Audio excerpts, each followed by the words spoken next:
Fuck this, I want to try the GT3s out quickly. I haven't done it yet.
Hello and welcome everybody to the LMU series. We are here for round number 2 at Spa, and all the drivers are getting ready, and we are in the qualifying session ready for the action. And I am joined by Sam O'Brien in the comms box. How are you, mate?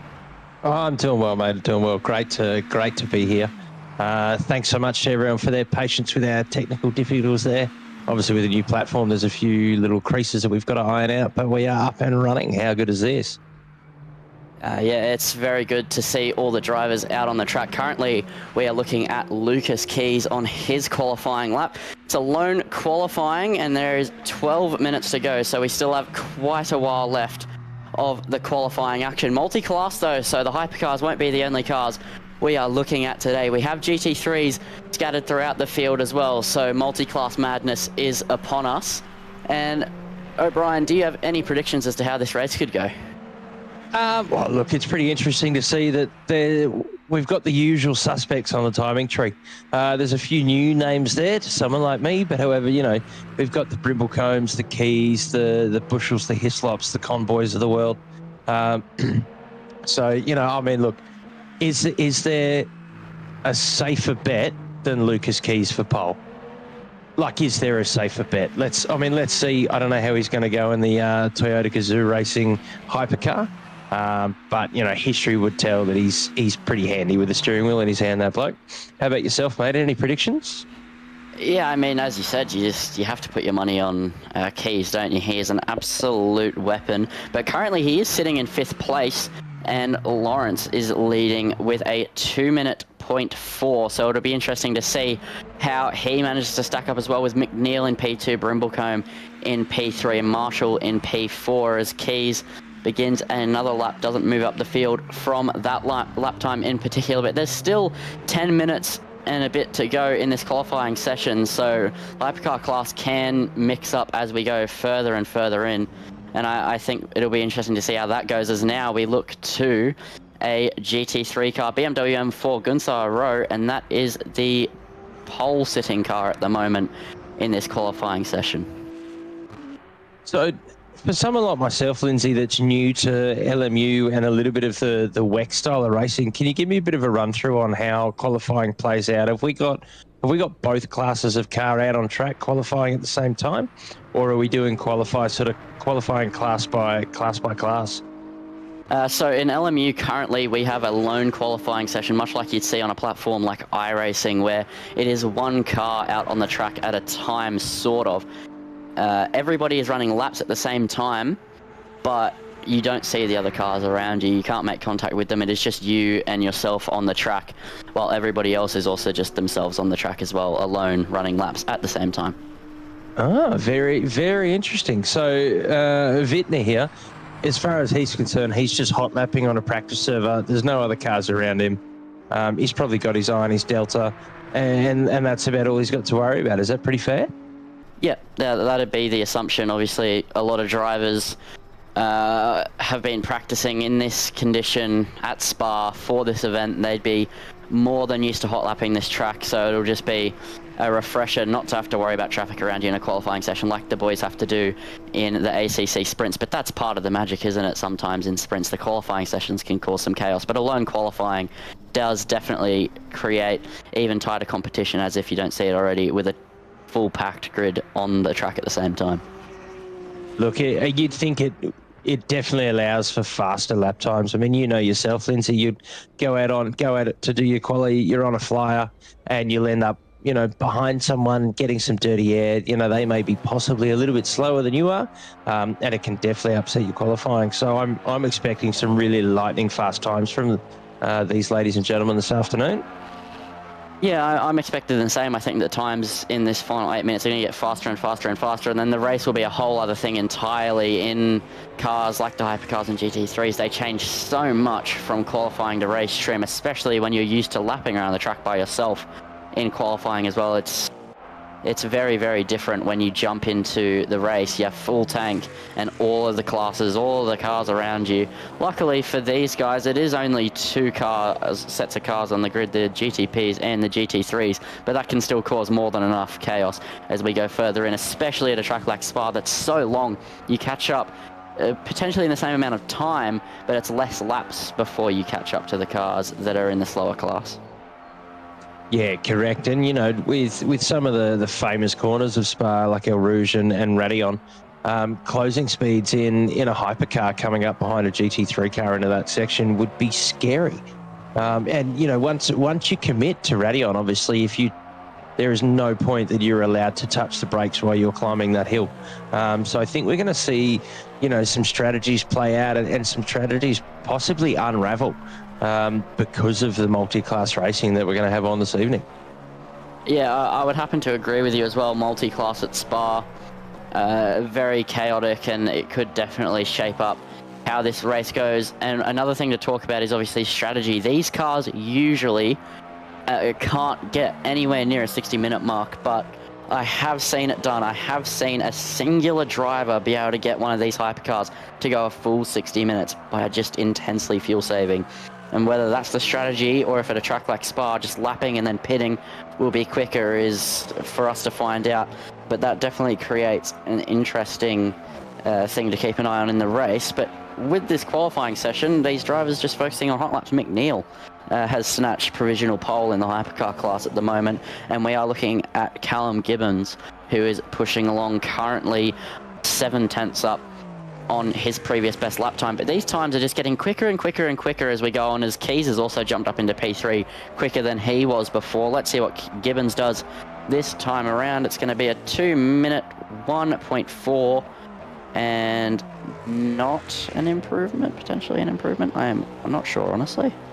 To me, that looks like about a half a second improvement, but I don't think it's much to take him quite enough up the timing tree. He's 1.3 seconds behind Austin McNeil there. In the Chevy, as Lucas starts another flyer, and he's 3/10 down through the first sector. And as I said, I've not driven any of these hypercars. I've spent a little bit of time watching sort of WEC. What sort of power delivery systems have they got in them, Lindsay? Are they a mix of an internal combustion engine and a hybrid system that you're able to tell when you want it to deploy? And that's a big incident for Lucas Keys. Obviously decided he's had enough of that lap. Yeah, that was a big crash and just probably made a mistake and wants to go out with another fresh set further in. But yeah, back to the engines. Obviously, with the hybrid, I do believe you can change the engine mode. There's a qualifying engine mode that these drivers would be using as far as I'm aware, but you don't run out of battery in these cars like you would in, say, an F1 hybrid system. They have a thing called a virtual energy, which is just their fuel, and when they need to pit, and that's normally what they're more worried about. It doesn't seem to me, as limited as my hypercar knowledge is, that the battery does actually run out in these things, at least on Le Mans Ultimate, from what I've seen. Fair enough. Fair enough. As I said, I've not spent anywhere near enough time playing with this platform. But is it an absolute joy to be in the comms box tonight and to be able to sort of give our opinions and our commentary on what we can see unfolding. As Harry Lawrence goes right to the top with a 2-minute dead, and he's the fastest overall in Sector 2 by 2.5 tenths. Going back into the box with only 4 minutes to go. Tell you what, Lindsay, he's going to be pushing it to get back out there with another hot lap. But let's see what he can produce in the last 3.5 minutes of qualifying. Yeah, it'll be interesting to see, isn't now we are looking at McNeil, who has a 2-minute flat .1 at this stage. He'll need to find another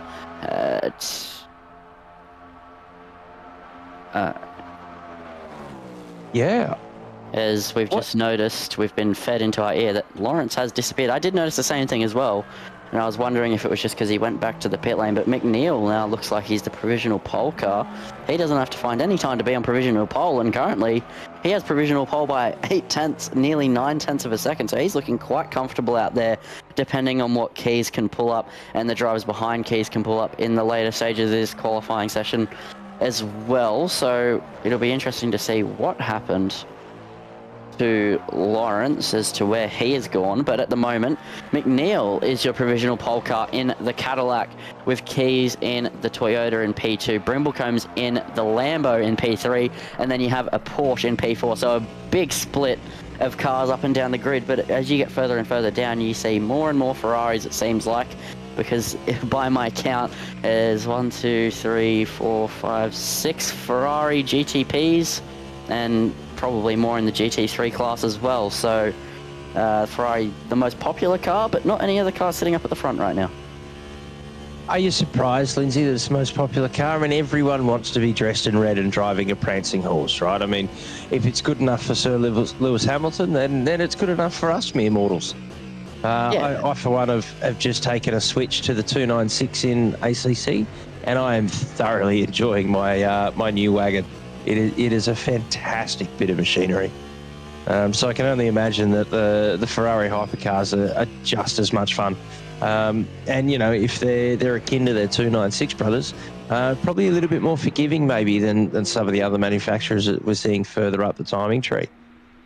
Yeah, potentially, and obviously, as you said, just Ferrari also being popular as well definitely helps the case. So yeah, no surprise that we're seeing so many, and there are 296s on this grid as well, but they do drive very differently as the GT3s compared to what I was used to with the ACC Sprint Series and Academy Series. It's a very different beast, these GT3s, as they run to completely different regulations and BOP when it comes to power and downforces. It makes it very interesting, especially jumping between the two simulators in the GT3 class. They're slightly slower, aren't they, in LMU and in the WEC series? So less top speed, maybe more aero, more restrictions to engine power. Is that correct? Yes, yeah, it is. So they run less power and I think a touch less aero as well, according to what James Baldwin said, who's had the pleasure of driving 2 GT3 cars in SRO regulations. And Lawrence has rejoined the server, so I wonder if he just had a rogue disconnect there, which puts McNeil just over a tenth off the top spot there, with 30 seconds to go. It looks like he is still on a flying lap, so I'll be interested in seeing what he can pull out of the bag. I'm really, really keen to see this first split time from Lucas. He's been struggling in the first sector, up to half a second down on the last couple of laps, so let's see if he can pull something out of the bag.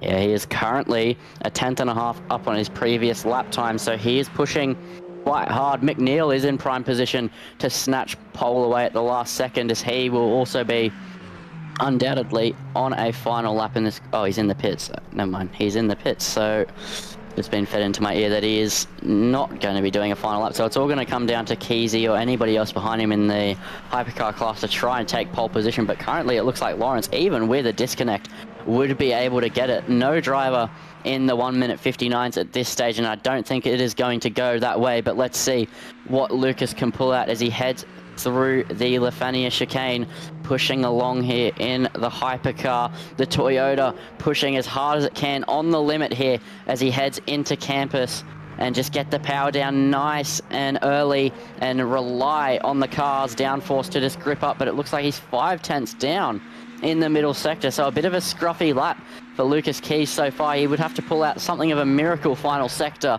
if he wants to try and take pole position in this qualifying session, let alone hold on to the P3, as he does have cars in hot pursuit behind him. So it'd be interesting to see as Marshall does jump up ahead of Lucas Keys. So if he wants to get back into that top 3, he is going to have to improve here. What's the lap time going to be for Lucas Keys as he heads towards the line here in Spa? It is going to be a 2-minute 1.0, and it is not going to be enough to move himself back up into P3. And that'll be a very second-hand car at the end of qualifying there. So Lucas Keys will be occupying the second row of the grid there, with Lawrence taking pole and McNeil currently sitting in P2.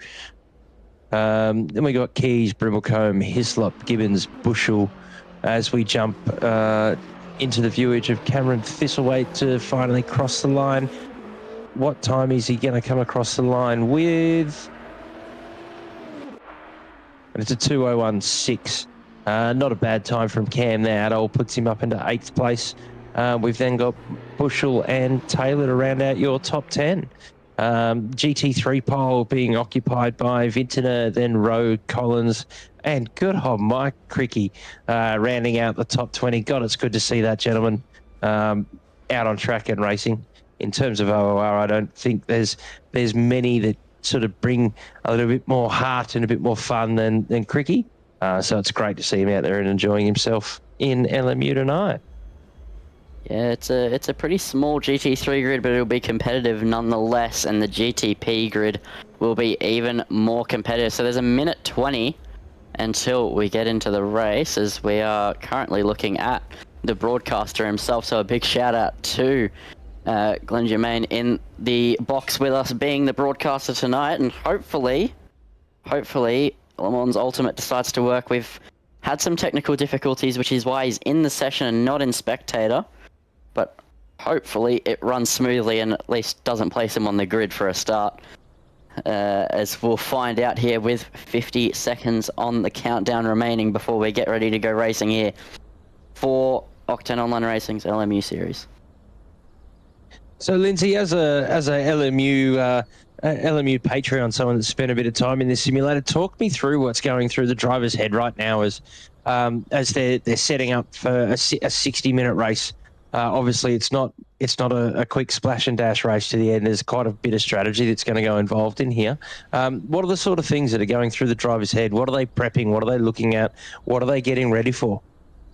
I think mainly they're just going to be making sure their setup's correct as they get ready to go racing, and then once that timer hits 0 and they begin the formation lap, nothing else will be in their mind until they get through turn 1, except for survive turn 1, and then the thing in their head after that will just be survive the rest of the lap, which I think is the mentality to have in a lot of in every other simulator as a matter of fact as well. So I don't think the mindset for a race start is going to change too much here in LMU. It's once you get past that first lap where everything changes completely, because do you want to pit for a fuel? Do you want to try and fuel save and hopefully hold on until the end? It's all to find out, and it's all the things that they'll be thinking about after they survive the race start. So Harry Lawrence on pole alongside Austin McNeil, with Marshall and Keys occupying the second row of the grid as they head through the bus stop to get ready for the race start here in Spa-Francorchamps. When will Harry Lawrence go as we get ready to go racing? And he is holding and holding and holding. It's all going to be about the race start, and we are underway for racing action here as Hislop gets a penalty already, but Harry Lawrence getting off to a good start. McNeil trying to put the pressure on around the outside at turn 1, but it looks like the Alpine is going to hold on to the position off the race start here. And meanwhile, in the background, Marshall and Keys kept it safe as well. Meanwhile, further down, Gibbons is going to be under pressure here. And Brimblecombe is also putting the pressure on to Lucas Keys as they head up through Eau Rouge and Radillon for the first time and onto the Camel Straight. Will Gibbons be overtaken by Hislop as they head down the Camel Straight for the first time? Slipstream and Edward looks like up the front. There's tossing and turning away as Lawrence and McNeil go wheel to wheel, and also Brimblecombe and Keys went wheel to wheel as they head through the second chicane. There's contact. That's a car in the wall. It's Brimblecombe in the wall, and that is not the way you want to be starting your race. Oh, absolute disaster for Sean Brimblecombe there. He looked like he came a cropper and, you know, was a bit of a victim there from Lucas Keys. So we'll let the stewards sort that one out as Mark Bushnell comes down into the long left-hand sweeper that comes down the hill. Apologies, viewers, I am absolutely horrible with corner names. I just jump in and it's either left or a right. It's either a big break or a little break. As you can see, Bushnell's right at the back of Gibbons here. We've just cut to McNeil, who's got himself almost a second lead over Marshall already. And there you go. It's just pushed out over a second. We're not even through the first lap, ladies and gentlemen. And this gentleman's already a second out in front. There's a few battles happening sort of further down the pack. We can see some quite close gaps there between Taylor and Thistlewaite. There's only 3 tenths. And then Keys is only sort of 2 tenths behind the back of them as well. It's going to be really interesting to see this race play out. We'll wait until the first couple of laps happen and everything sort of settles down, and then watch people sort of get into the groove and into the grind. Looking at the timing tree, it's great to see some of the GT3s already ahead of the Hypercars. So we'll see how that plays out, and hopefully we get some really great sort of inter-class passing as we move through. Yeah, I think that's going to come into it in just a few laps time from now, as it looks like there's a lot of position changing, and it looks like Hislop has pulled into the pit lane to serve the penalty that he got on the race start, dead off the start, as Gunther Rowe is sitting in the lead of the GT3 class at the moment, a second out from Wittner. So it looks like at this current stage, both of the leaders are just pulling away from the car in P2 in their class respectively, as Mike Crick is in a battle currently with Collins as they head up towards Eau Rouge and Radillon. This is one of the most famous runs and corners in motorsport. The run up towards Eau Rouge is one that is definitely anticipated by the drivers every single lap. Such a fun sequence of corners as they fly up the hill, and Crick will now be in the slipstream of the Ferrari in front of him. BMW versus Ferrari is something we see so often in ACC, especially in some of the splits where BMWs occupy some of the quicker drivers up and down. Obviously, Ferraris litter the grid in the sprint series, and now we're going to see something similar in the LMGT3 field tonight. And now we are looking to Marshall in P2 of the hypercar class, and he might find himself under pressure soon enough from the pole sitter in this race. Lawrence is going to be putting the pressure on. He has a great run off the corner as they head through Stavelot, and they go flat out. Marshall is wide, and now here comes Lawrence hunting the move. He pulls to the left-hand side as they head towards Blanchimont. They're going to go side by side through a flat-out corner, and he gets the move done. What a move there from Harry Lawrence. Will Marshall fight this back? It looks like he's going to sit behind, and a great move to get back up into P2 from Harry Lawrence. Oh, and both cars wide and losing the rear through the final chicane there. But that was just a textbook move from Lawrence coming through there. Absolutely great to watch. Let's see if Marshall can fight back coming through the first couple of corners. Yeah, Marshall sitting in the slipstream now, but Lawrence, we do know, has the pace and has already pulled quite the margin to the car that he just overtook, and now he's going to be hunting Austin McNeil in P1. We know that Lawrence has the raw pace on this field. He got pole position, and now he fell back off the race start, and he is chasing tail behind Austin McNeil. He got past the first car he needed to. Now he has a 1.7 second mountain to climb in front of him as they head through Les Combes and through the laps as they tick away. I'm sure we'll see Lawrence ticking the gap further and further, or closer and closer, I guess, in a literal sense, but Lawrence trying to push away as he gets further away from Marshall, who he just overtook. And just looking at the timing tree here, Lindsay, we've got Vintner 4 tenths behind Rowe for the outright LMU GT3 lead. So that's going to be an absolutely mouth-watering battle that we can get to watch play out over the next 54 minutes. Gunther Rowe looks like he's got the car well under control. He's got a hypercar that's just going to come through here, obviously battling through a bit of lap traffic. And Vintner has dropped back a little, but we'll watch how this battle plays out. And Vintner's a bit of an old campaigner, a wily old campaigner. He'll have a few tricks up his sleeve as we come down through the more technical section of the track. Yeah, he's going to be pushing on, and Rowe in front of him. He'll just have his sights set and try and stay with him. He'll be picking up things that he didn't know about the car and about the track. How late you can brake is something he would have thought he'd known. But when you're following a car that is faster than you, you always find something new. Whether it's a line or a braking point, you always are learning when you are trying to mimic the car in front of you, trying to close in on them as well. So it'll just be a learning experience currently for Vintner, and then he'll use what he's learned to strike later on, either it would be this lap or in the laps to come in this race. But it is a long time in this race. It's a 60-minute race. We're only 6.5 minutes in, so he has plenty of time to chase and overtake. He does not have to rush this at all, and the same goes for the rest of the drivers up and down the field. But something I find interesting is the fact that Austin McNeil now has a car within a second or within him, or he already has dropped back out of it. But Lawrence closing in massively here on McNeil. He has closed that gap rapidly. It looks like he's just recently made a slight mistake, which drops him sort of 3 or 4 tenths back. But Lawrence is definitely going to be a car on the watch. He is a man on the charge here, and Mr. McNeil is firmly in his sights. So we'll wait and see. We will wait and see. It's interesting to watch the attitude of some of the cars, especially, and we've got a yellow flag somewhere on the track. I can just see notated up in the top left-hand side. I'm sure our gorgeous broadcast operator will find that shortly. But it's really interesting to watch the attitude of these cars. These boys are absolutely pushing this to the limit. Like, do they know it's a 60-minute race? It's not a 20-minute sprint, boys. You know, to finish first you must finish, and we need to be able to get these cars over the line in one piece. And Lawrence is now under a second.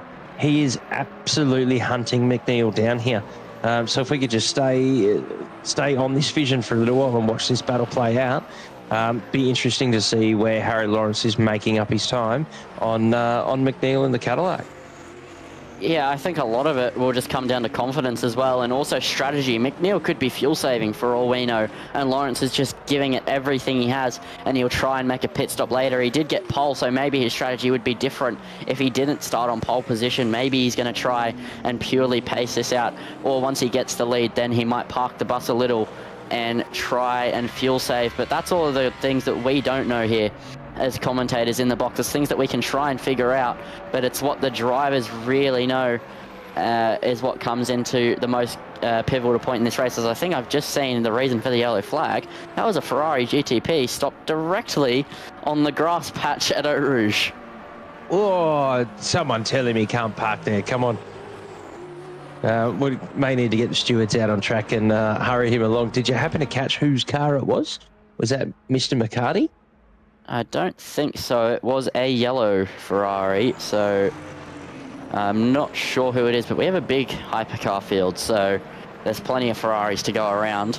As McNeil, once he saw that Lawrence is closed in, he has put his pace just a little bit up, maybe pushing the car just a bit more. He doesn't want to lose this lead potentially for McNeil, so he has managed to hold it steady at a second since the 8 tenths closed in so rapidly. But it is just closing still bit by bit, and especially in that last section there, it closed in quite significantly.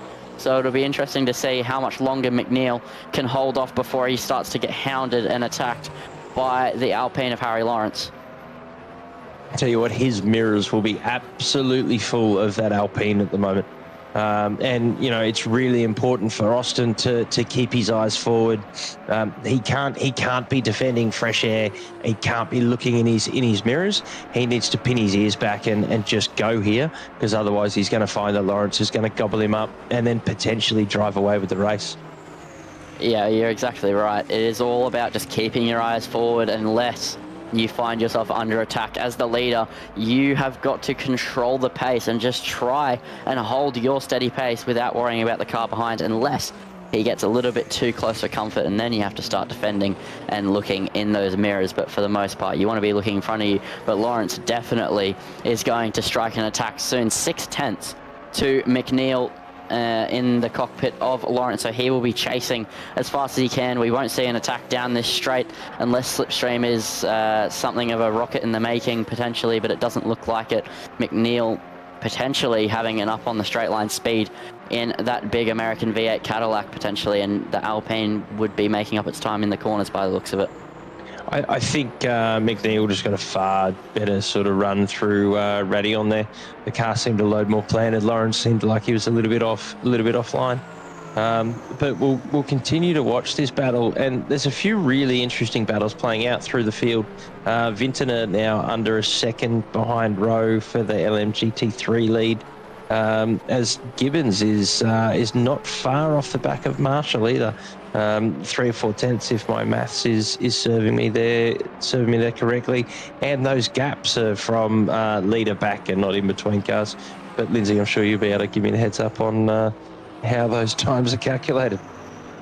Yeah, it is to the leader. You can see just next to McNeil's name, where the gap would normally be, is where the leader is. But now Lawrence is all over the back of McNeil. We saw Lawrence earlier on in this race make a move on Marshall down the inside of Blanchimont. Will we see a similar attempt here from Lawrence, or will he even be close enough? It doesn't look like he has quite the run he did on Marshall, but he is now well within the slipstream, and he is now in the hunt for the lead of the hypercar classes. That is Austin McNeil off the track, avoiding Peugeot on the side of the track, and that is Lawrence taking the lead. And that is a massive moment here in this race, as Lawrence then runs wide in front of McNeil, who also ran wide at the bus stop chicane, as it looks like that lap down Peugeot has caused all sorts of problems for these leaders.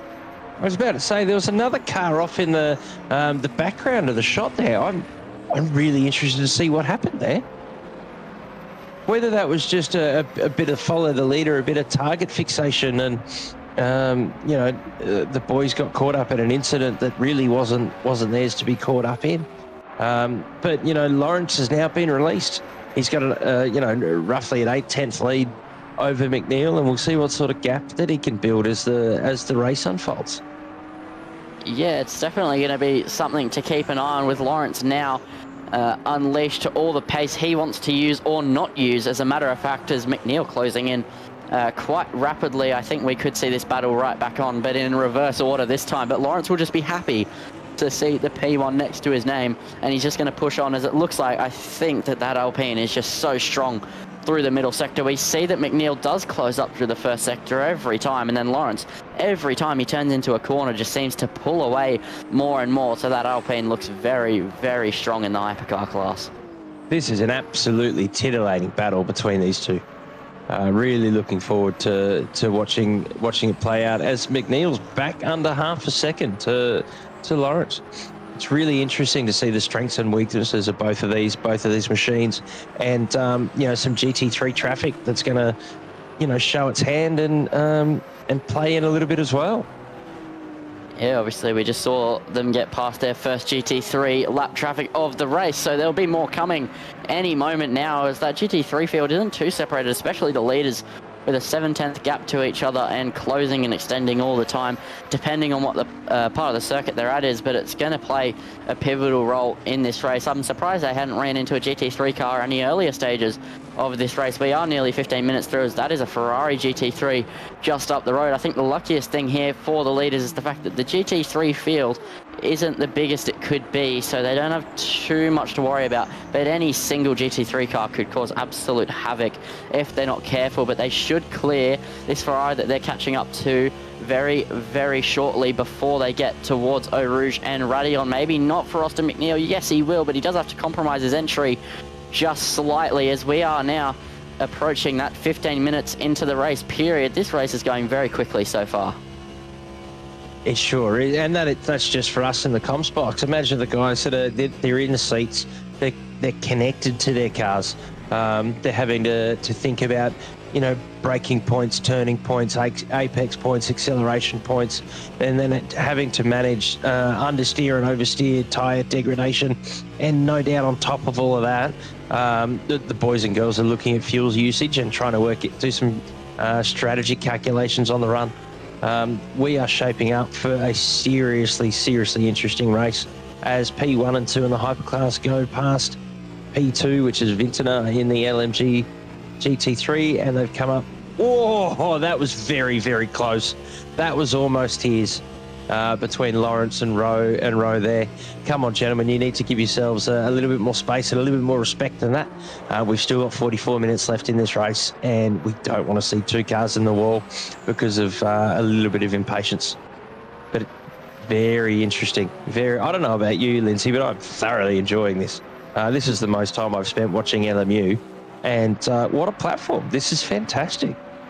Yeah, it is a very good platform for the racing ends of things, but another thing, it has a massive skill gap, it seems, with a lot of the drivers. You'll just notice there'll be a couple of drivers that really pull away, and the gaps extend rapidly. Like the gap to P3 is nearly 4 seconds, and it seems to be that way in every LMU race I've commentated so far since the hosted races have become a thing. You have your leaders who are so close together, and then there's different pace brackets, like even if it's just P1 and P2 like we're seeing right now, quicker than the rest, and then there's a pace gap for P3, and then the fourth car is then a completely different pace to the P3 car again. So it's all about taming LMU and taming your car more specifically, and setups probably play a more crucial role in this than we are aware of here in the comms box. I don't have much seat time in LMU, which is why my knowledge on how the battery works isn't too hot, but I have got quite enough commentary time at the moment, and it's one thing that's consistent with LMU is how close the racing is.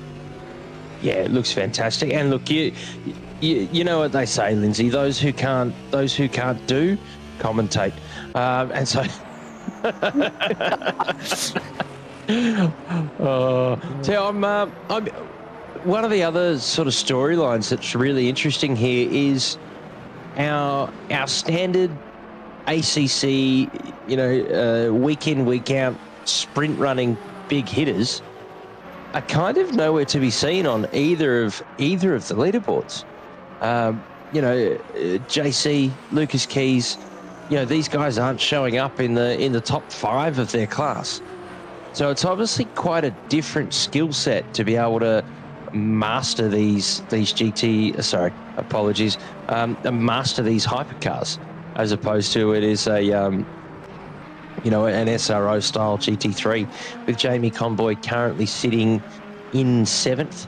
I mean, he looks, from where I'm sitting, I mean, it looks neat and tidy. He's on all the right bits of the racing track. Same with Chris Taylor.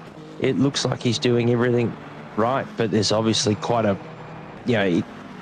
big pace difference between these boys who we're used to seeing at the top and some of these other sort of newer names that we're seeing up the top of the timing chart. Yeah, I mean, one of the drivers that is a big hitter in ACC should be in that top 5, and that's the person we're looking at right now, Lucas Keys. Obviously, he did qualify in a neat position of P4 on the grid, and then found himself in a little bit of an incident on lap number 1 with Brimblecombe. So that's probably the biggest factor towards Keys. But I think another thing to consider here is also definitely strategy and setup as well could play a crucial role, as Keys is going for an overtake. He's side by side with the Ferrari as they head down towards the braking zone. He's side by side. He's going to go down the inside of Bushel as they head through Lacombe, and he's going to sweep ahead. And there he is now on the leaderboard on the left-hand side. Into the top 5 goes Lucas Keys. So not a bad move from him at all. A Lacombe move is always a good move, but yeah, I think setups play a crucial role in this, and whether some of these ACC boys are putting in the sort of time they do to the ACC stuff now that it's back or not is for us to, well, not really know. but that could be a crucial factor in that as well, as I'm sure all of these guys are talented enough to be fighting there up the front, but it's all about just how much time you really feel like putting into it. Well, yeah, look, and look, a lot of these guys have got more talent in their two little fingers than I've got my whole little body. So it is a joy being able to sit here and commentate and watch these guys go wheel to wheel. That was a great move from Lucas Keys, and now he's got a second and a half, 2 seconds to Gibbons. So let's see if he can do Lucas Keys things and drive a fantastic recovery. Oh, I think, Lindsay, we're maybe going to lose our bet, or we did lose our bet. We both put money on Keys on pole. So the house has taken that and put it down the little chute. So let's have another wager. How far up the timing tree is Mr. Keys going to end in the next 39 minutes? In the next 39 minutes, it's a big question. I mean, I think, seriously looking at it, it's got to be between third and fourth. I don't see him finishing P5, but I don't know which one I want to pick between P3 and P4. But the P3 is a big call. But I think if the strategy goes well, he could pull it off. I think third. Yeah, you might be right. It's a really big gap. The other thing, looking at the UI and the interface, that I've just noticed is we're not seeing lap times from anyone. I don't know whether that's something that Glenn has got a magic button for, whether we can see what times people are putting in. But yeah, all we've got to go on for pace is gaps. So yeah, sort of hard to predict, I guess. That gap between Rowan Vintner has extended hugely. Vintner's, whether he's cooked his tyres or the car's off the pace, but it's now almost 3.5 seconds between Rowan and Vintner for the LMU GT3 3P1. So yeah, it's definitely something that's it's going to be tricky pace-wise. I mean, we're looking at the gaps, and we did just see lap time for a brief moment, but it's something that you just have to judge by looking at the leaderboard, I think.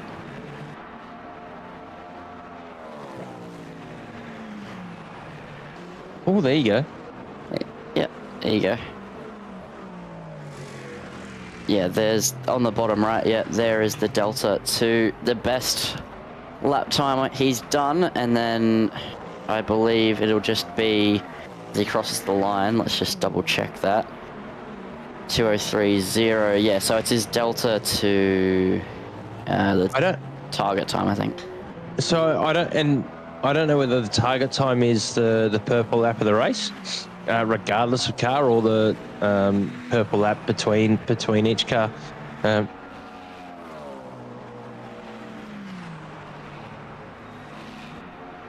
There you go. So that is the fastest lap of the race currently from Harry Lawrence at 201.793. And then everyone in that class is benchmarking themselves off that. The graphic on the right hand side also makes it hard to understand whether they're over or under that lap time. But hey, look, this is some of the fun with a new sim, a new platform. A new league. Like OOR is growing. It's fantastic to see. And so us as the commentators, the drivers, and our big OOR community, all of us just kind of get to learn and find out what happens together. And as long as we've got some cars going around in circles on track, I'm sure most of us have got a smile on our face. Yeah, and I mean, that's one of the biggest things about motorsport and sim racing. We're all there for each other, and as things grow and new things like sim racing titles release, they're always going to be explored and looked at. And as you said, it's a learning experience for everybody, and obviously the devs have some things to work out as well, like the way that we're even looking at this race wasn't working a few weeks ago, but you still just use the normal spectator menu, and then this race we have to join as a driver and then spectate from there, and that works, but you can't join as a spectator. It's all these things that you've just got to work out, and you report, and then they slowly get fixed over time, and it is going to be a learning experience for everyone. Yeah, it sure is. Sure is. Yes, so looking at Keys, I do think that the bottom right delta is not to the target time, it is to his previous best. I can't tell if it's the previous lap or his best lap time, because I don't know what his best lap time is, but it's to one of those two, and I would say it is to his best lap time because it's the technically the quali information page, so it'll just be set to his best lap time delta as there's a yellow flag, but we don't have a track map, so we can't actually locate where it is. Regardless, Keys pushing along, and that gap is closing to Gibbons in front of him. In fact, you can see right there in front of him, he does have the P4 car in his sight, so it's going to be Toyota versus Cadillac with 34 minutes remaining, potentially pit stops remaining. It all depends on the strategy they just elected to go with, as Keys closing in rapidly at this stage. This would be to get the position that he qualified in back, and then he can start hunting the P3 place. He can start hunting down Marshall in the Porsche 963, but now he has a Cadillac in his sight, so he's pushing through the Lefania chicane. You can see the delta closing all of the time, even through the mid-corner, 18.7 seconds, so a 10th gain through that one. So it's all about how well now he's going to drive this car as he goes further and further in, and keeping it completely pinned through Stavilo, and that gap closing ever so slightly more as well. So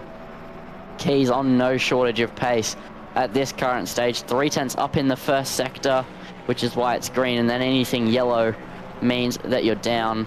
So that is how you're able to tell if the lap times are down, and up to the viewers watching if you want to keep an eye on that one, as it'd be interesting to see the driver head-to-head graphic that you can pull up, and if we can see the comparison in their lap times as Keys makes, oh, he has a lock up there as he heads through turn one, but and he has a snap as well. Big moment. So he's pushing very hard to close up to Gibbons.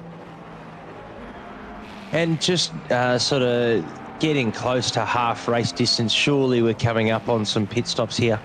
You know, it'd be interesting to see which of the drivers have fueled with a sort of 60-40 or a 50-50 split. And, you know, whether they're going to employ the undercut or the overcut. You're looking at the timing tree. Lawrence has absolutely driven away from Mr. McNeil. So, you know, let's see through a round of pit stops whether McNeil can make that time up. You know, 2.7 seconds on track in terms of lap time is a long way.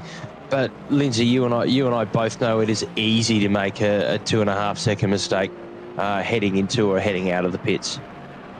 Yeah, especially when it comes to Le Mans Ultimate. These hypercars, no tyre warmers at all. Same with the GT3 class. The tyres may as well be icy poles as far as I'm concerned. When they come out of the pit lane, you turn right to go out of the hairpin out of the pit lane, it does not turn. Then you try to get on the throttle, it tries to do a 360. So that's what it's all about. If you do come into the pit lane, it's being safe. You may as well lose 3 seconds by taking it safe on the outlap and gain it back later instead of spinning and putting damage on your car, as Keys seems to be tempting fate with spinning all the time on this lap. He's been wide here, there, everywhere, locking up anything that you can imagine, and there is the live gap between the both of them with the head-to-head graphic on the bottom of the screen showing up, and it is really game on between these two. But currently Gibbons looks to have the upper hand as Keys closed in very, very quickly, but since then he's been making a plethora of mistakes like that snap out of the bus stop. He is pushing very, very hard. I'd say his rear tyres have overheated. They are screaming. And, you know, that he seems to be rear limited in this car at the moment with the way he's driving. I know from watching Keezy drive in ACC, he does like a pointy rear limited car. And, you know, loves to, wow, that thing just got some air. That was spectacular. I don't know about you, Lindsay, but that was awesome to watch. How does a car with so much downforce get air over that crest? Well, just purely for the fact that it's a crest and you're going 300 k's an hour. You know, you hit the curb and it just bounces up into the air. You lose a bit of downforces. Now they're catching lap traffic in their own class here, so they're negotiating 2 hypercars. They're going to go down the inside as they head through Bruxelles, and then on the exit he's going to inch ahead. Keys also getting through, and then they have GT3 traffic ahead of them as well. So it's all kicking off here with half the race to go. So we are 30 minutes in. They're going to clear the BMW before they get into the fastest corner, or the fastest braking zone corner of the circuit at Pouon, and they will continue on their merry way. And that was very, very sketchy for a couple of moments. That was very sketchy. That could have had some real consequences in the race. Which I think, and there's a few boys in chat just jumping in saying how they love the dynamics of multi-class racing, and I think this is the spice. I don't know how much of a cooker you are, Lindsay, but you know, this is the cumin. This is the this is the hot sauce that we were able to add to racing at Spa to make it really, really interesting. Yeah, single class racing at Spa can die down sometimes. Obviously, you have the gap just extending over such a big lap time, but with multi-class, it never slows down, as we're seeing right now. Even in the background, that's a massive train. Look at the train, yeah. GTPs. I'd love to see who's that between, and if they're all on the same lap, it'd be fascinating. So this is Bushell versus Taylor for 7th place, and the car behind them, if I can see, is Lloyd. I think that's an 11. Can we get a full timing tree, please, Glenn? Through Eau Rouge and then into Radion they go. The gap is 0.7 of a second as they push on here in the hypercar class. So here is the delta. So that is Bushell, Taylor battling each other, and then Brimblecombe is the next car behind them, and that is a massive gap. So the car behind them in the GTP class and then the Ferrari again behind Lloyd are all laps down at this stage. So this is a two-way fight between the 2 Ferraris, but it looks like Bushell just has a slight upper hand on pace now that they're clear of the traffic at this stage. But the hypercar class are not disappointing at this stage of the race. And it seems like while we were focused on the those really tight battles within the hypercar class, we've had a whole host of DNFs. We got Conboy, Thistlethwaite, Stevens, James, McCarty. Was there some big pile-up that we missed, or that's a lot of DNFs for only being sort of half race distance? Yeah, it certainly is. So we might have missed something a bit bigger going on this race, because that is a lot of hypercars. I think a few of those would have happened in the opening 2 laps, and we just didn't see them. But yeah, that's definitely interesting to see how many cars are DNF'd and how many cars are laps down as well. The GT3 is unsurprising, but some of those hypercars being some laps down is definitely damage related, pit stop related, opening laps as well. So it's interesting to see how it all unfolds as Bushell clears Collins in the Ferrari 296, and then Taylor also is going to clear the GT3 car as well, and it is very, very close between these two at the moment, within a second of each other, depending on the part of the corner they're in, at least according to the gap. It's always fluctuating, obviously, as you'd expect. And the battle we were looking at before as well between Gibbons and Keys has seemed to extend a little bit, so when we got off them, probably just a couple of mistakes there from Keys, who's still really struggling with his rears, I would imagine. He is absolutely driving the wheels off that car. And I've just seen a message come through from Marshy in chat that JC gave up after multiple spins. So even the great JC is struggling to... Oh, and that's a big off there from Taylor. Doesn't seem like he's lost too much time, sort of half a second, sort of 0.7 to Bushell there. But yeah, even the great JC is struggling to master these hypercar beasts. Yeah, it is very very difficult to drive these things. Even once you get the tires up to temperature after the pit stops, it just never ends. You never know when they're going to snap out. It's very, very tricky, as that's lap traffic 101 that's very there. close. And down the inside, Taylor goes on Wittner there, getting that done to get the lapped past. And then Gunstar Rowe also is now going to get cleared. This could spice up. Oh, that's nearly contact. That was nearly contact. Rowe took to the curb as that spices up the GT3 lead. At this stage, the two leaders in the GT3 class are going to be neck and neck with each other at any moment here. As just look at that gap as the camera shot cuts away. The two BMW GT3 cars in very close contention with each other. And then there's more hypercar traffic around the outside of Blanchimont. That is a very confident hypercar there. Lloyd getting through, and the gap between Wittner and Rowe for the GT3 race lead is now only a couple of tenths of a second, and this is a very, very close gap between the leaders, considering the gap we're seeing at the top of the hypercar class at the moment, as this battle will continue further and further on into the race. Tell you what, these hypercar boys need to understand the battles. Wow, and that's a big moment from Rowe there. But these hypercar boys need to understand, I guess, the battles that they're coming into. You know, some of the guys that we just saw go through, the LMGT3 leaders, are a little bit further down the pack. So, you know, maybe being a bit more tactical with moving through these blue flags, because they need to remember that these two boys are in a race of their own, and there's less than 4 tenths in it.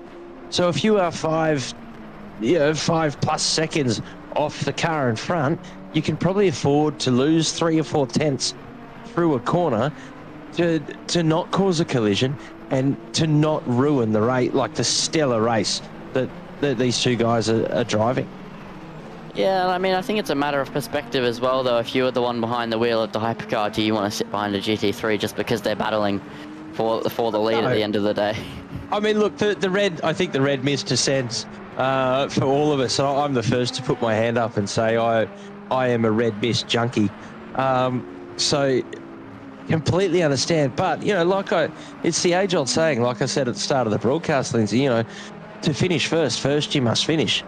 And I think it's something that we all learn as drivers as we gain experience, that there sometimes it's not worth making the move. And if you've got to go off track to drive around a car in a lower class, I would argue that probably that's a move that can wait for the next corner. I'd love to hear your hot take on it. I mean, it's 9:10 on a Friday night. Like, you know, let's get some spicy opinions out there. Let's go. Yes, before I touch on that, the crucial pit stop has been made. Marshall has pulled into the pit lane from 3rd place in the hypercar field. So that is the first strategy-related pit stop of this 60-minute race in the hypercar class. So that is now going to beg the question, will the other cars pit around as well? As that is a car off in the background, as they also have Hislop in the Cadillac hypercar catching up to them. And that brings us back to the subject matter at hand, is the hypercars just safely negotiating through the GT3 class. I mean, it's not really scenario dependent. Obviously, you have to respect the rules either way. But as a hypercar, I think that as long as you can get through safely, go for it where you need to. But if you can't get through safely, then you're probably pushing your luck just a little bit. But down the straight here, obviously, it affects the slipstream. But you're going to go past. You're not going to lift off and let these GT3s through. It's like the iRacing Daytona 24 that just passed. You know, there's GT3s, LMP2s, and hypercars, and it's all going around. It's just a matter of picking your point. It doesn't matter really how much it interrupts as the driver in the cockpit, at least, of the car overtaking. It doesn't matter the battle that's going on. You just got to be able to get through safely like you would with any other car, at least in my opinion. It doesn't matter about the battle going on, just as long as you're getting through like normal.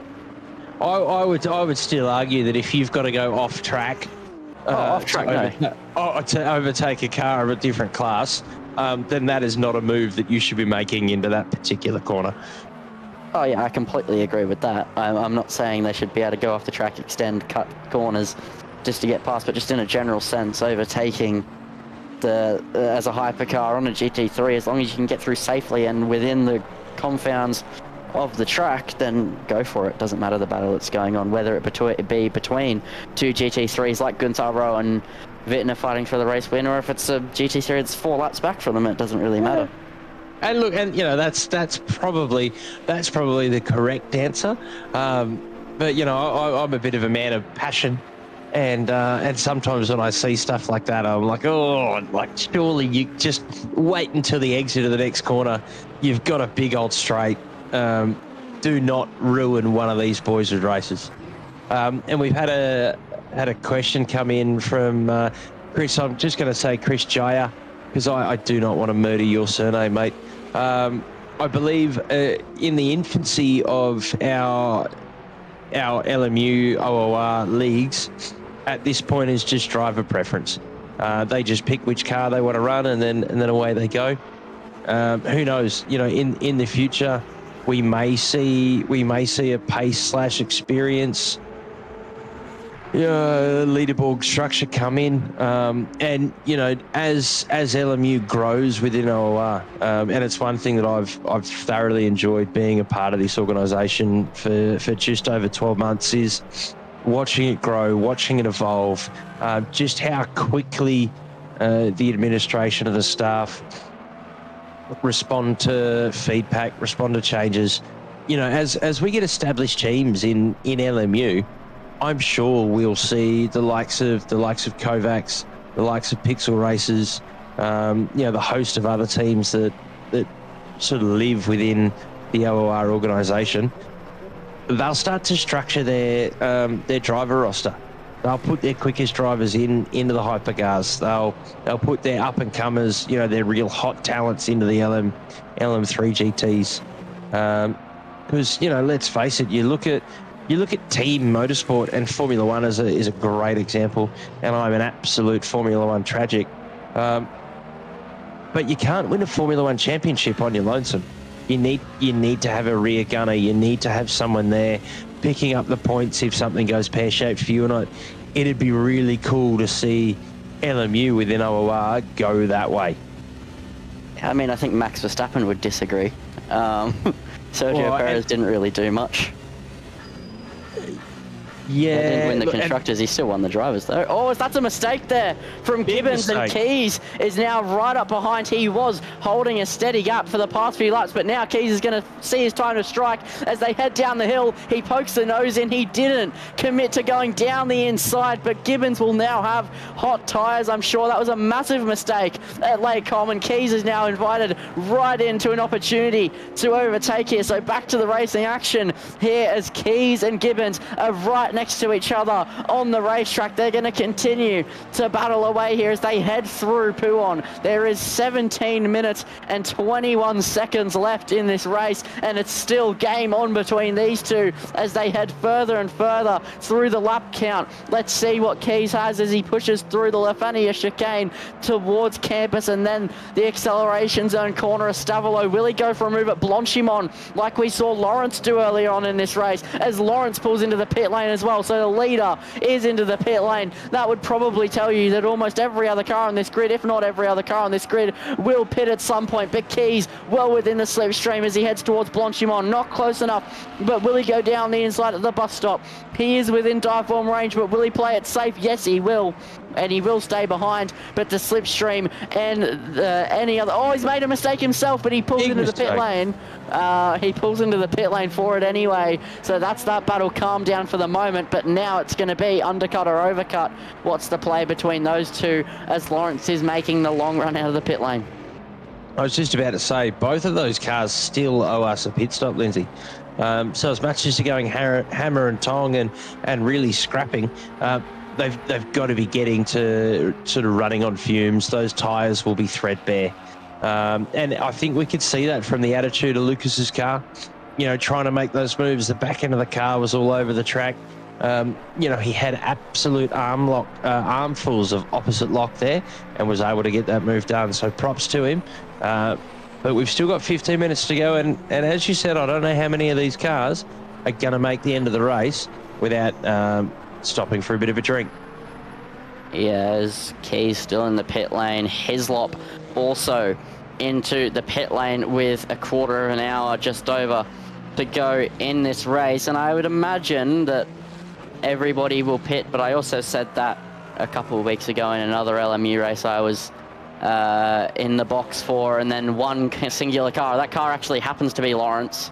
From memory, managed to fuel save a whole 60 minutes in the hypercar and picked up the win when he was nowhere near the top 5 at all.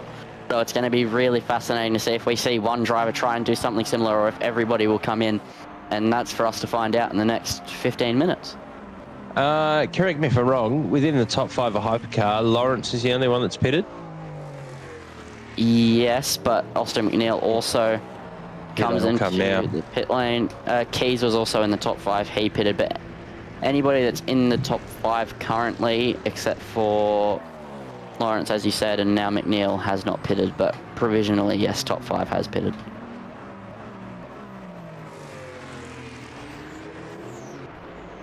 Yeah, as Gibbons does now come into the pit lane. So this is crucial between himself and Lucas Keys, who are battling for the 4th place position in this race for so long. Let's see if the undercut or the overcut is the preferred strategy, as Brimblecombe also comes into the pit lane. So let's see between these two who will come out in front. Will it be Keys or will it be Gibbons? Cadillac, Toyota, doesn't matter. It's just the pit stop at the end of the day.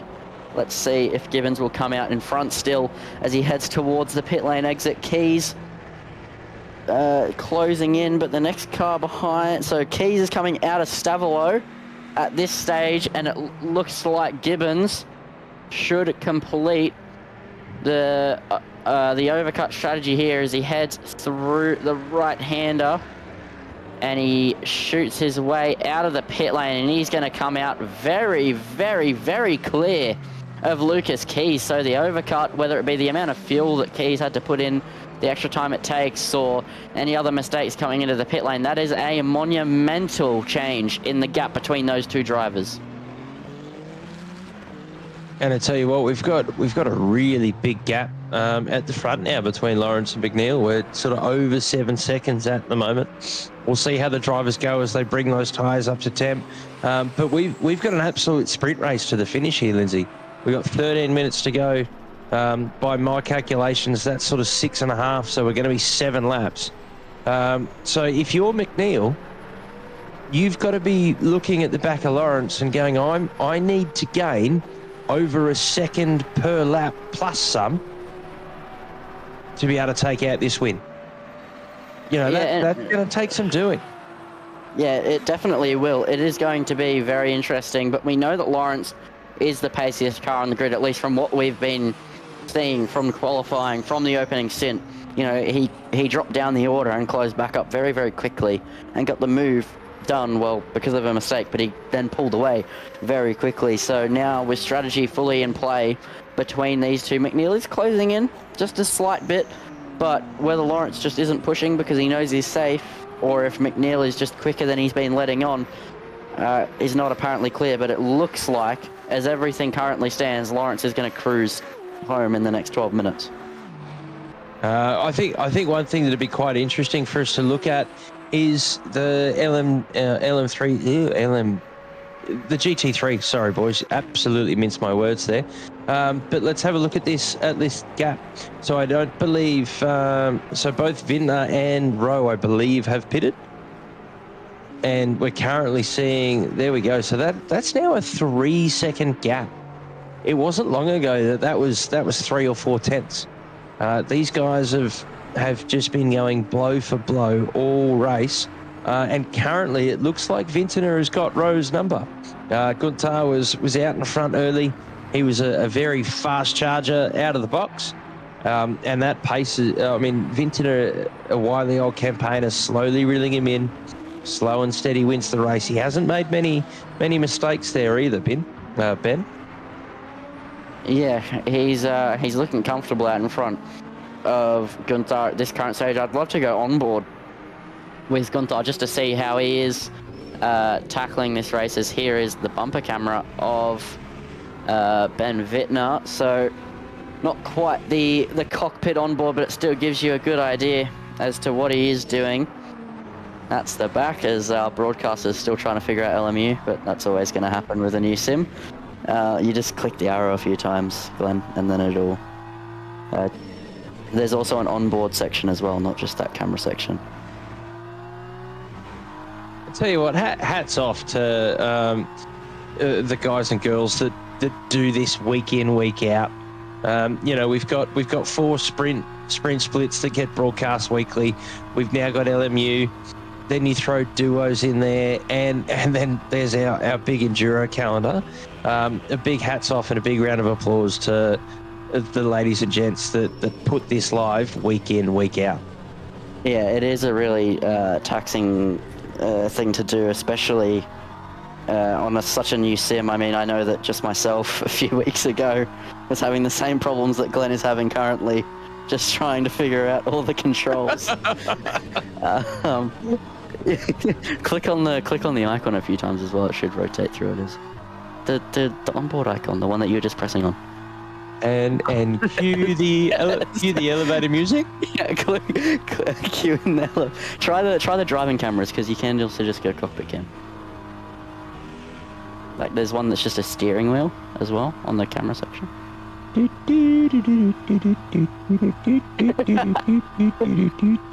Technical difficulties here in the final 10 minutes. If you I know it shows up on the broadcast, but if you press the middle mouse button, you can just quickly change it over and then hide it again. Maybe can you press the middle mouse button and pull it up? Oh yes. This has been an absolutely riveting race. Yeah, I've thoroughly enjoyed.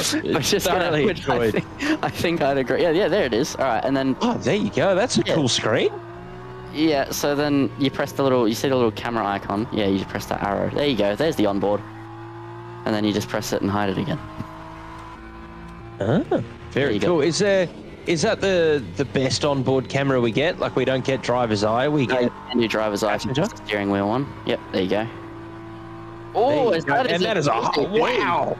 Yeah, there we go, Wittner being swiftly overtaken by Gibbons in the Cadillac, and now he has the Porsche of Marshall behind as well. This is a battle for P3, so the hypercar class is heated up in a completely different way. We saw Gibbons battling with Lucas Keys earlier on, but Keys is down in P8, so something went on during the pit stop period. But we were looking at the GT3 battle, and now it looks like we've got Gibbons and Marshall who are going to be battling away. So like we were talking about, Lindsay, you know, it's really easy to lose just bunches and bunches of seconds in a pit stop. And it's one of those underrated skills. I know it came up in the split red commentary last night. All of us go out there, we grind laps. You know, we're worried, like we get upset if we lose a 10th in a corner. We get upset if we can't put a lap together. But I wonder how many of us that are sim racing week in, week out actually go and practice and perfect our pit stops. You know, we've just seen a five grid place or a four or five grid place consequence for Lucas Keys from what we've seen from the commentary box based on his pit stop. Yeah, and I also believe that comes down to Bushell and Taylor not pitting yet, but his lot we did see pull into the pit lane, so he did still lose quite the margin just from pitting incorrectly. But I think I'd happen to agree. I don't think many of us do practice that pit lane entry. I mean, I think a lot of the front runners definitely do, or at least you've done it enough times in the past to remember what you're doing pit stop entry wise. But I know for me personally, even when it's a new track that I've never done before, I always forget to figure out where the pit line is. And I think most recently it was the sprint series at Brands Hatch. I should know the Brands Hatch pit lane entry, but I'd only done it once before, completely forgot where it was, and I overshot it and smashed a wall. And I mean, that's just what happens when you don't practice your pit lane. More often than not, I jump into the race server with half an hour to go, and I go, oh, poop, I don't know how to enter the pits. I better quickly figure this out, and it can have real consequences for your race. So there you go, boys and girls listening.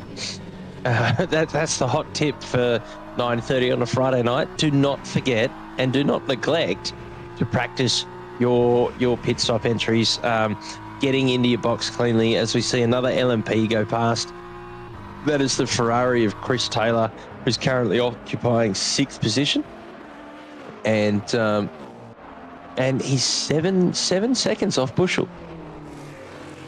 So I think the closest gaps we've got on track right now is Marshall and Gibbons, which looks like it's sort of within a couple of seconds. And that Vintner and Rowe battle last time we looked on it was out to 3 odd seconds. Yeah, so the gaps are extending up and down the field, and we did actually just see that Gibbons was the car in front of Marshall a few laps ago. So this has changed around while we were on board with the leading LMGT3. So it looks like Gibbons either made a mistake or just doesn't quite have the pace of Marshall. At this point, Marshall has already nearly extended that gap. He has extended that gap there or thereabouts 2 seconds with 5 minutes to go. So it looks... Oh, is that a stopped Ferrari? That's a very stopped Ferrari in the side of the camera shot, but no way of replaying like we do on ACC quite yet. But there is the camera shot. It's Murray Snow, who is stopped on the track. Yeah, and out of fuel. Potentially out of fuel for Murray. That would definitely be an interesting one. But we move on, as Marshall has pulled another second in the small time we were gone. So Gibbons clearly doesn't quite have the pace of that P3 Porsche 963, which in my personal selection would be the hypercar of choice for me. I absolutely adore the 963, but all of them are good cars. Has Gibbons come into the box yet? Or is everyone within the everyone stopped? Okay. Except Rowe. There you go. Okay, look. Jesus, Glenn, look at you. Figuring it out on the fly. You're getting the data up that the people want to see, mate. Hats off. Well done. So in that battle for Rowe and Vintner, and that's probably why that we've seen that gap come out so far. Rowe's tyres are shagged. They would be threadbare. They're not going to have any pressure left in them. He will be just absolutely wrestling that car around the track.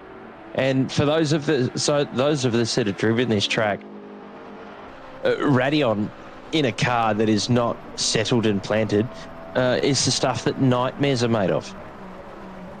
Yeah, and I think a big time we saw that, I think it was last season, I can't remember, but I think it was last season's ACC Sprint Series. It wasn't because of tyres, but all of the Ferraris were bottoming out at the top of Radeon and just spearing off into the wall. We saw even some of the best drivers on the grid just spearing off into the wall at the top of the hill. And it's deceptively tricky at Eau Rouge and Radeon, at least in a lower downforce car. Well, I think in any car, and I think most of us watch Formula One, we watch WEC, and we just expect that you are flat through Eau Rouge and Radeon. And the top tier, the top flight, the best drivers in the world, they make it look like a Sunday drive to church and back. And once you get in a simulator, you get into grips with your car, you understand the absolute fingertip balance that you've got on your car heading through that what is a really technical section. If you start too wide and take too much curb, you're not going to enter it properly. If you enter too tight, the car's going to bounce off that inside curb and fire you up into the wall, as we see Keys just go through Vintner there. But it is far more technical, a bit of racetrack, than it looks like on camera or on TV. So I think all of us in the box and probably most of our viewers watching understand the technicality of that section of corner. And that was pretty sad watching the Ferrari death march through Eau Rouge and Radeon last season. There are a lot of top flight drivers that their race ended prematurely as they came up that legendary hill. Yeah, and as I said, deceptively tricky, deceptively hard, as you said. But all of these drivers, at least from the people we've seen on camera, they've all negotiated at every lap with very little issues. So hats off to the drivers tonight with getting through that nice and easy, but definitely the possibility for mistakes to creep in as well. But there is 18 seconds to go on the clock. So now we will go back to our hypercar leaders. He could slow down and wait for the 0 seconds, but I don't think he will as he rounds the bus stop. So here we go. Harry Lawrence, one last march around Francorchamps to take the victory. He has a 25-second lead over Austin McNeil. He got pole position in qualifying, and he ran away in the race, and he is going to take one last victory lap around this circuit in his Alpine hypercar to take victory, and he has absolutely no pressure behind. He doesn't have to push this car too much, but Willie, as we go on board with Harry Lawrence as he heads into one of the most technical sectors in motorsport, Sector 2 at Spa-Francorchamps through Lake Com, a deceptively hard corner once again. Spa's full of them, and just keeping it nice and tidy, and now down the hill into Bruxelles. Here we go, cockpit on board with Harry Lawrence just looking at the wheel work as he wrestles this car around and into No Name. He goes, keep the car tipped in, get the power nice and early. These tyres will be quite second-hand. And towards Pouon, you've really got to have trust in the downforce of your car, and he definitely does. Fourth gear for the hypercar, and then right back up to fifth, flat out all the way down the hill, except for the entry, and then the Lefania chicane. You ought to be tricky and careful around that inside curb, and then take the second one as much as you dare, and then heading into campus. Very nice and easy corner, but it is very easy to lock up and get it wrong, but normally it is quite easy. Then flat out through Stavelot, and then keep it flat all the way to Blanchimont, which in the simulator normally, at least in a higher downforce car, pretty easy to pull off, but in real life with the G-forces is pretty tricky. And then braking into the bus stop for one last time. He has Gunther Rowe in front of him, the P2 GT3 sitter, but the clock has been at 0 for quite some time now, and Harry Lawrence is going to round the final corner and cross the line to take the victory here at Spa. After a 60 minutes of racing action, he is victorious in the hypercar class. What a race from Harry Lawrence there too. You know, he got mixed up in a bit of mess on the first couple of laps. Drove a great recovery race. Him and McNeil were going absolutely tit for tat, and he's come across the line. He's come across the line with the goods. We currently looking at McNeil, and what's that car behind it? That's Brimblecombe. So Brimblecomb's over a lap down. That's an interesting way to finish a race there. And Lucas Marshall crossing the line in third. Well earned from Lucas. He's done really well, driven a great race. Really great race, and not too far back as Gibbons crosses the line in fourth. And then we'll have Bushnell to round out the top 5 for our hypercar class. And we've currently got Vintner leading the GT3 cars. It's been a fantastic battle that went the entire 60 minutes between himself and Rowe. And it looks like he's gonna cross the line with a roughly 4-second gap. And what a race from Vintner, an absolute masterclass. He and that BMW have just been won, and he's handled it really, really well, and just put in a stunning effort to cross the line in first. Commentator Kersey's not quite there yet, but hey, with almost 5-second gap, you'd say it's almost a done deal. Tempting fate there. My partner. Hey, look! First time in the box. I've just got a Kobe one out there and see if it lands. Right, just testing the waters to see what the commentator's curse is like. Fair enough. I definitely have had my fair share of race ruining comms curse moments, but so it's not something you want to play around with unless it's by mistake. But Vintner heads through the bus stop, commentator's curse or not, he is going to make it to the line unscathed. Ben Vintner drew a brilliant race, battling Gunther Rowe, but in the final stint, he pulled away and he takes the victory in the GT3 class, and he will be very happy to take that win with Rowe crossing the line, taking P2 as well behind him. A very close race in the GT3 class. And there you go. We are all wrapped up for the Spa-Francorchamps OOR LMU 60-minute race that we've had here on a Friday night. We had Lawrence take out first, McNeil in second, and Marshall in third for your hypercar top three, and then Vintner, Rowe, and good old Benny Mace Collins in third for the GT3 class. Yeah, very close racing all around on the grid tonight. Thank you to Glenn Jermaine, not Glenn, Glenn, yeah, I know, right? I apparently at 9:39 p.m. I can't speak. Thank you to Glenn Jermaine for broadcasting the race. I've butchered your name at the last possible moment. There we go, ladies and gentlemen. That is why the race is finished. It's not for the racers, it's for us. Trust us. That's how the timer works. It's just ticking away at our sanity. And thank you for joining me in the box tonight, Sam O'Brien. It has been a pleasure, and we hope to see you all next week. Good night. Thank you. Pleasure.